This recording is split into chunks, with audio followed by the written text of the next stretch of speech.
Bonjour, j'espère que vous allez bien. Aujourd'hui, on va voir la boucle while. Donc la boucle while, c'est une boucle qui permet d'exécuter un ensemble des instructions d'une façon itérative, mais non déterministe. Contrairement à la boucle for. Pourquoi non déterministe? Parce qu'on ne connaît pas a priori le nombre d'itérations. Donc le nombre d'itérations, ça va dépendre d'une variable qui peut varier en fonction des états des variables. On va passer maintenant à la syntaxe de déclaration de la boucle while. Donc la boucle while, c'est plus simple. Donc on utilise le mot-clé while suivi d'une condition. Ensuite on ouvre l'accolade, on met les instructions, puis on ferme l'accolade. C'est-à-dire on exécute les instructions 1, 2, etc.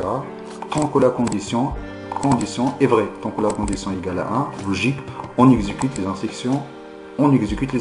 Sinon on sort. Lorsque la condition est fausse, donc on quitte la boucle. On va passer maintenant, on va voir un exemple qui permet d'utiliser la boucle while au mode for. Donc ici, on va initialiser la condition égale à 1. Donc ici, égale à 1, c'est différent de 0, c'est par défaut, c'est une condition qui est vraie. Puis, on va déclarer l'indice de la boucle for. Ensuite, donc ici, tant que la condition est vraie, dans notre cas, la condition est vraie, du coup, on va exécuter l'ensemble des instructions. On exécute l'instruction 1, 2, etc. Ensuite, on incrémente l'indice de la boucle. Puis, on teste si l'indice i égale à 10. Donc, on réinitialise la condition à 0. Donc ici, on va commencer par 0.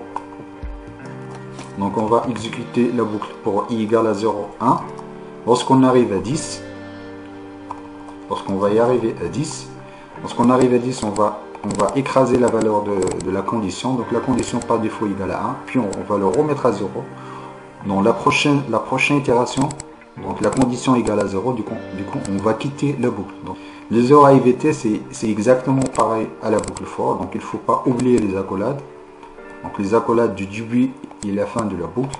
Donc il faut bien cerner les instructions qu'on va exécuter de façon itérative.